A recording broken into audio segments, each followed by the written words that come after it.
Hello दोस्तों, आपका अपने चैनल दिस इज गौतम में एक बार फिर से स्वागत है। आज हम पढ़ने वाले हैं संबंध एवं फलन में तुल्यता संबंध के बारे में। तो आइए समझते हैं कि तुल्यता संबंध किसे कहते हैं। तुल्यता संबंध जिसको इंग्लिश में बोलते हैं इक्विवेलेंस रिलेशन। तो इक्विवेलेंस रिलेशन होता क्या है? वह संबंध जो सममित स्वतुल्य और संक्रामक संबंध हो, अर्थात कि वह संबंध जो सममित भी हो, स्वतुल्य भी हो और संक्रामक संबंध भी हो, यानी कि तीनों संबंध जिस भी संबंध में होते हैं उसको तुल्यता संबंध कहते हैं।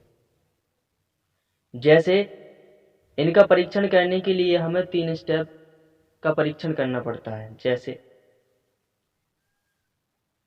यदि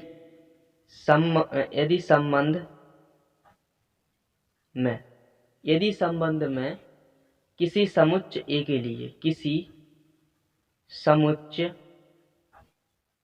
के लिए फर्स्ट स्टेप क्या है कि जो x का रिलेशन y से होगा वही रिलेशन y का x से होना चाहिए। दूसरा है जो x का रिलेशन x से होना चाहिए। ठीक है, जो x की वैल्यू होगी वो अवयव a का मान ही होगा। तीसरा क्या है कि जो x का रिलेशन y से है और जो रिलेशन y का z से है तो वही रिलेशन होना चाहिए x का z से। यदि ये तीनों संबंध किसी भी संबंध में प्रमाणित होते हैं तो उस संबंध को क्या बोलते हैं? तुल्यता संबंध। समझ में आया? तो आइए कुछ संबंध ऐसे हैं जो सदैव तुल्यता संबंध में आते हैं, उनको देखते हैं कि वो संबंध कौन से हैं। कुछ संबंध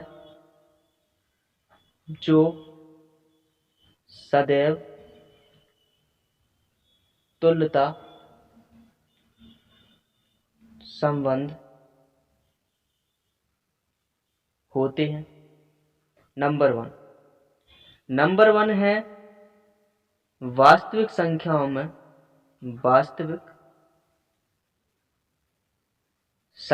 में समानता बोले तो बराबर का संबंध। एक तो ये संबंध है जो कि कौन सा संबंध होता है? तुल्यता संबंध। दूसरा है त्रिभुजों में समरूप का संबंध। और तीसरा है त्रिभुजों में ही सर्वांग सम का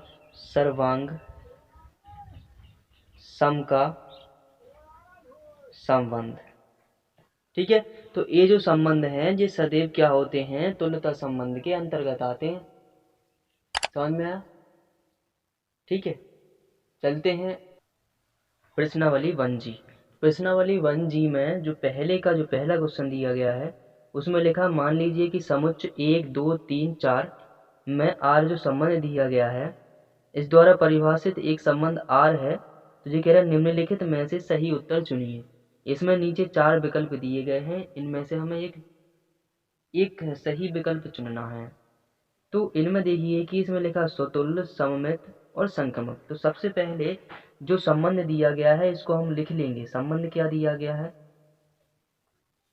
1,2, 2,2, 1,1, 4,4 और 1,3, 3,3 और 3,2। तो ये दे दिया गया है संबंध। अब हमें देखना है इसमें पहले जो विकल्प में लिखा है स्वतुल्य, तो पहले हम देखेंगे कि स्वतुल्य है। तो स्वतुल्य के लिए क्या करना है कि जो अब जो समुच्चय दिया गया है, क्या दिया गया, 1 2 3 4, तो इसके प्रत्येक अवयव जो हैं इनके साथ में जो x का मान होगा वही y का होना चाहिए। तो यानी कि 1,1 होना चाहिए, क्या इसमें है, हाँ है। 2 है तो 2,2 होना चाहिए, क्या इसमें है संबंध में है। 3,3 होना चाहिए तो क्या संबंध में है, हाँ है, ये है। 4,4 और होना चाहिए तो क्या संबंध में है, हाँ ये है। जब संबंध में ये है तो हम कह सकते हैं तो पहला क्या होगा कि स्वतुल्य हो गया, स्वतुल्य है। अब दूसरा देखेंगे इसमें सममित, सममित का देखेंगे कि सममित है या नहीं।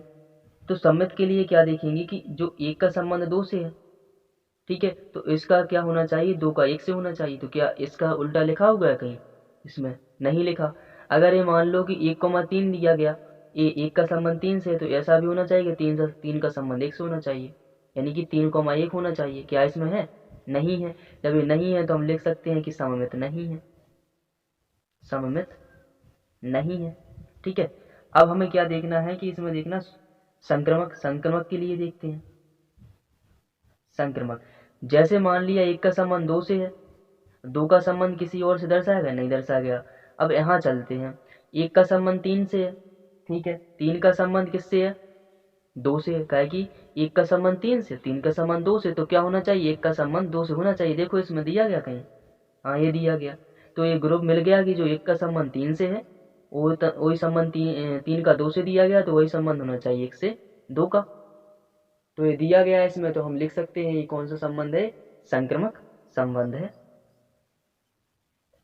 ठीक है। तो अब देखिएगा कि इसमें ऑप्शन में कौन दिया गया कि स्वतुल्य है, संक्रमक है, लेकिन क्या है, सम्मित नहीं है। स्वतुल्य सम्मित ये हो नहीं सकता, स्वतुल्य है संक्रमक है किंतु सम्मित नहीं है। तो ऑप्शन ऑप्शन जो 2 है हमारा आंसर हो जाएगा, ऑप्शन बी, ठीक है। समझ में आया।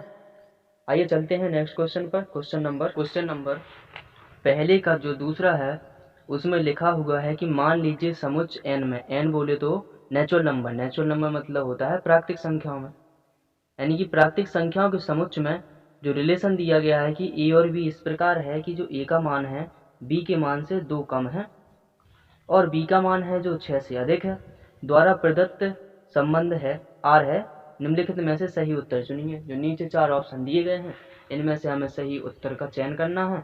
तो इसमें देखते हैं ऑप्शन में कि पहले ये दिया गया है कि a का मान है जो b से 2 कम है। तो ऐसा देख लीजिए कि कौन कौन से ऑप्शन में है कि जो b के मान a और b के मान में 2 का अंतर है। तो पहले में देखिए इनमें 2 का अंतर है, तो पहले a हमने पॉइंट आउट कर लिया, इसमें 2 का अंतर नहीं है, a छोड़ देंगे।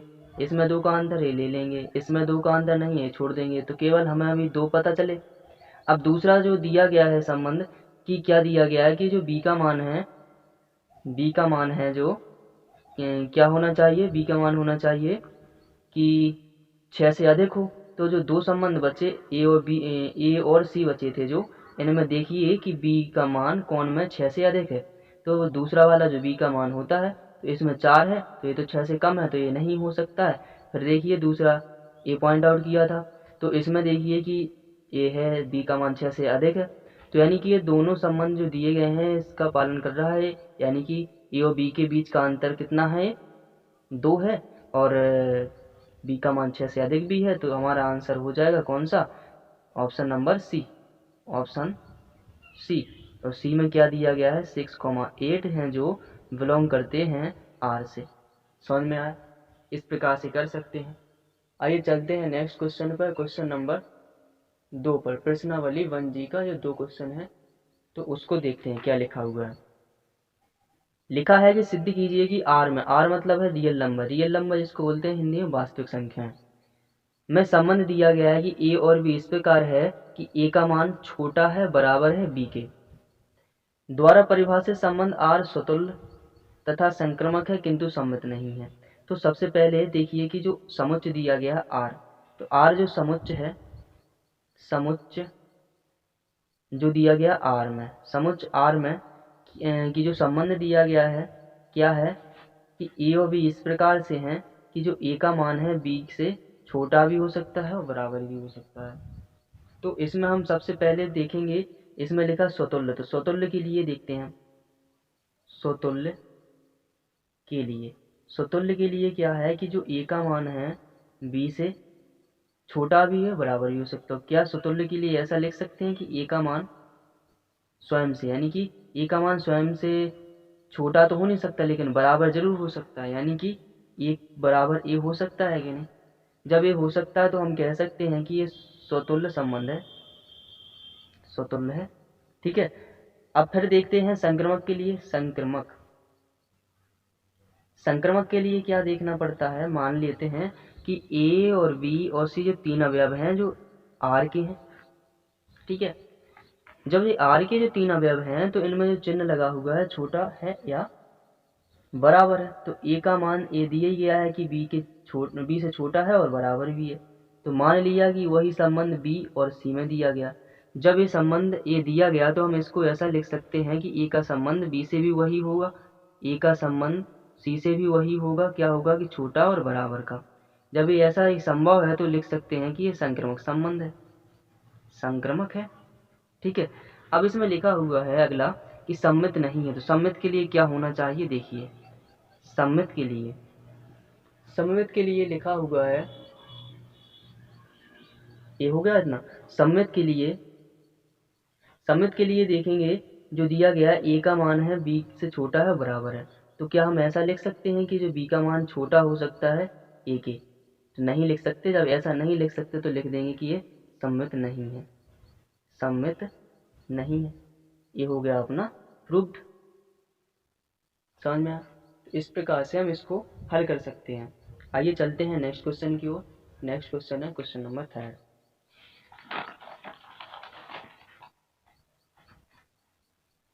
क्वेश्चन नंबर 3 में लिखा है कि दिखाइए कि धन पूर्णांकों में संबंध से बड़ा है, संक्रमक है किंतु ना तो स्वतुल्य है और ना ही सम्मित है। तो धन पूर्णांकों में मान लेते हैं, माना कि कोई समुच्च ए है। ठीक है, जिसमें मान लेते हैं कि जो ए और बी अवयव हैं वो क्या हैं, ए के अवयव हैं। अब इसमें लिखा है कि संक्रमक के लिए पहले देखेंगे स्वतुल्य के लिए। ठीक है, और संबंध दिया गया कौन सा है, संबंध है कि जो दिया गया है कि बड़े का संबंध दिया गया, यानी कि ए का मान होना चाहिए वो बी से बड़ा होना चाहिए। ठीक है, तो संक्रमक के लिए ले लेते हैं, संक्रमक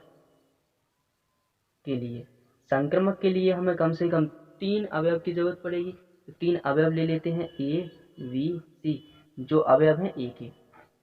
अब इनमें संबंध दिया गया कि ए का मान है जो बी से बड़ा है, और ए हमने ले लिया कि बी का मान है जो सी से बड़ा है। ठीक है, तो क्या ये ऐसा हो सकता है कि ए का मान सी से बड़ा होगा, बिल्कुल हो सकता है। इस प्रकार से ए का मान सी से बड़ा होगा। जब ए का मान बी से बड़ा है और बी का मान सी से बड़ा है तो ए का मान बड़ा होगा ही होगा सी से, तो ये कौन सा हो गया, संक्रमक। तो इसमें संक्रमक सिद्ध हो गया, ये संक्रमक है। ठीक है, अब देखते हैं स्वतुल्य के लिए। स्वतुल्य के लिए क्या होना चाहिए कि ए लिखा है, ए बड़ा है बी। ठीक है, ये तो दिया गया है। अब स्वतुल्य के लिए क्या होना चाहिए कि जो ए है वो ए से ही बड़ा होना चाहिए, जो क्या है, ये संभव नहीं है, ये हो नहीं सकता। जब ये नहीं हो सकता यानी कि संभव नहीं है तो लिख देंगे कि ये कौन सा है, स्वतुल्य नहीं है, स्वतुल्य नहीं है। ये भी सिद्ध हो गया। अब देखते हैं सम्मित में संबंध दिया गया है, पहला तो ये दिया गया तो ये लिखना पड़ेगा क्या, कि जो ए का मान है वो बी से बड़ा है। और सम्मित में क्या होता है कि हमें इन दोनों का क्रम बदल देना पड़ता है। यदि संबंध नहीं बदले तो वह कौन सा संबंध होता है, सम्मित। इनका अच्छा बदलते हैं कि जो बी का मान होगा ए से बड़ा होगा। तो क्या देखिए, इन दोनों में हमने बदल दिए तो इनका ये क्रम बदल दिया, तो इनका ये संबंध नहीं बदल गया। जैसे कि जब ए का मान बी से बड़ा है तो यहाँ पर बी का मान ए से कैसे बड़ा हो जाएगा, नहीं हो सकता ना। तो ए ऐसा नहीं हो सकता, जब नहीं हो सकता तो लिख देंगे कि ये सम्मित संबंध नहीं है, सम्मित संबंध नहीं है। ठीक है, ये हो गया अपना प्रूव्ड। ठीक है, समझ में आया। आइए चलते हैं नेक्स्ट क्वेश्चन पर, क्वेश्चन नंबर 4 पर। क्वेश्चन नंबर 4 में लिखा हुआ है कि सिद्ध कीजिए कि क्या आर में जो संबंध दिया गया है ए और बी इस प्रकार है कि ए का मान है जो बी क्यू के बराबर भी है और उससे छोटा भी है। द्वारा परिभाषित संबंध स्वतुल्य है, सम्मित है अथवा संक्रामक है। हमें जांच करनी है, इसकी सिद्ध करना है। और तो जो समुच्चय दिया गया है आर मतलब रियल नंबर, तो समुच्चय रियल नंबर में अवयव हैं ए और बी। तो पहले किसके लिए निकालेंगे हम? स्वतुल्य के लिए। स्वतुल्य के लिए, स्वतुल्य के लिए क्या होना चाहिए कि जो दो अवयव हैं ए और बी जो अवयव हैं वो आर के अवयव हैं। ठीक है। और जो संबंध दिया गया है इनमें, जो संबंध दिया गया है कि ए का मान छोटा है बराबर है बी क्यू के, तो ऐसा हो सकता है कि जो ए का मान होगा वो ए क्यू से छोटा भी हो सकता है, बराबर भी बिल्कुल हो सकता है। जब ए है कोई संख्या, मान लो यहाँ 2 है और यहाँ पर 2 का क्यू किया, तो 8 से तो ये 2 छोटा होगा ही होगा। तो ये क्या है? सत्य है। जब सत्य है तो इसको क्या कह सकते हैं कि स्वतुल्य है, स्वतुल्य है। अब दूसरा है सममित के लिए। सममित के लिए देखते हैं। सममित सममित के लिए क्या होना चाहिए? सममित के लिए ये संबंध तो एक दिया गया, तो ये तो होगा ही होगा। उस सममित में क्या होता है कि इनके जो क्रम बदल देने पड़ते हैं। तो जो इनके क्रम बदलेंगे तो जो बी क्यू बनेगा, ठीक है, वो क्या होना चाहिए? ए से क्या होना चाहिए? छोटा भी हो सकता है, बराबर भी हो सकता है। क्या ऐसा हो सकता है? नहीं हो सकता। जब इधर ये छोटा है ए का मान, तो इधर बड़ा कैसे हो सकता है? नहीं हो सकता ना। ये नहीं हो सकता तो लिख देंगे सम्मित नहीं है। ठीक है, समझ में? अब एक और बचा हुआ है संक्रमक। संक्रमक देखेंगे इसमें संक्रमक है कि नहीं आगे। तो एक संबंध दिया गया है पहले ही से, तो संक्रमक के लिए भी वही लिख लेंगे। लेकिन क्या करना है कि संक्रमक के लिए हमें कम से कम 3 अवयव की जरूरत पड़ती है। तो 3 अवयव ले लेंगे, ए बी और सी, जो अवयव हैं किसके? आर के। और संबंध दिया गया है कि जो ए का मान है वो छोटा भी है और बराबर भी है बी क्यू के। ठीक है, तो हमने मान लिया कि जो बी क्यू है वो छोटा है और बराबर भी हो सकता है सी के। तो क्या हम ऐसा लिख सकते हैं कि जो ए का मान है वो बराबर भी हो सकता है और छोटा भी हो सकता है सी के? इन दोनों संबंधों से ये आ सकता है, बिल्कुल आ सकता है। तो ये सत्य है। जब ये सत्य है तो लिख सकते हैं कि ये संक्रमक है। ठीक है, समझ में आया? Question number 5। क्वेश्चन नंबर 5 में लिखा हुआ है कि दिखाओ कि धन पूर्णांकों में विभाज्यता संबंध स्वतुल्य और संक्रमक है किंतु सम्मित नहीं है। तो मान लेते हैं, माना जो समुच्चय है धन पूर्णांकों का, माना समुच्चय ए धन पूर्णांकों का है। ठीक है, अब इसमें सबसे पहले लिखा हुआ है संबंध है विभाज्यता का। तो जो संबंध दिया गया है वो विभाज्यता का दिया गया। ठीक है, विभाज्यता का है। अब पहला इसमें है कि स्वतुल्य के लिए, तो सबसे पहले हम स्वतुल्य के लिए लेंगे। स्वतुल्य के लिए, स्वतुल्य के लिए कैसे कि जो 2 अवयव लेने पड़ेंगे कम से कम, ए और बी। हमने 2 अवयव ले लिए जो समुच्चय ए के ही अवयव हैं। और स्वतुल्य और जो संबंध दिया गया विभाज्यता के, यानी कि जो ए है वो विभाजित है बी से, यानी कि विभाज्यता का दिया गया। तो जो ए है वो विभाजित है बी से। तो स्वतुल्य के लिए क्या होता है कि स्वयं के विभाजित होना चाहिए। इसको विभाजित करते हैं तो नेचुरल नंबर आती है। मतलब अब इसको अगर हम ए को ए से विभाज्य करेंगे तब भी क्या होना चाहिए? नेचुरल नंबर आना चाहिए। तो क्या हम ऐसा लिख सकते हैं जब जो ये संख्या है बी से विभाज्य है, तो क्या ये जो संख्या है वो स्वयं से विभाज्य नहीं होगी? बिल्कुल होगी। ये सत्य है। जब ये सत्य है तो क्या हो गया? स्वतुल्य हो गया। समझ में आया? तो ये स्वतुल्य संबंध क्या हो गया? सिद्ध हो गया। दूसरा है इसमें संक्रमक।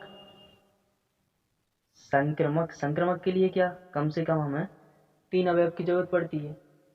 तो 3 अवयव लेंगे, ए बी सी, और जो अवयव है समुच्चय एक है। ठीक है, अब इसमें दिया गया कि जो ए है संख्या बी से विभाज्य है और जो बी संख्या है वो संख्या सी से विभाज्य है। जब ए दिया गया तो हम ऐसा नहीं लिख सकते हैं, तो तो ऐसा नहीं लिख सकते हैं कि जो ए संख्या होगी तो वो भी किससे विभाज्य होगी, सी से विभाज्य होगी। लिख सकते हैं, लिख सकते हैं, बिल्कुल लिख सकते हैं। और इसका जो पूरा पूरा विभाज्य होगी मतलब कि प्राकृतिक संख्या आएगी। तो क्या है, ये सत्य है।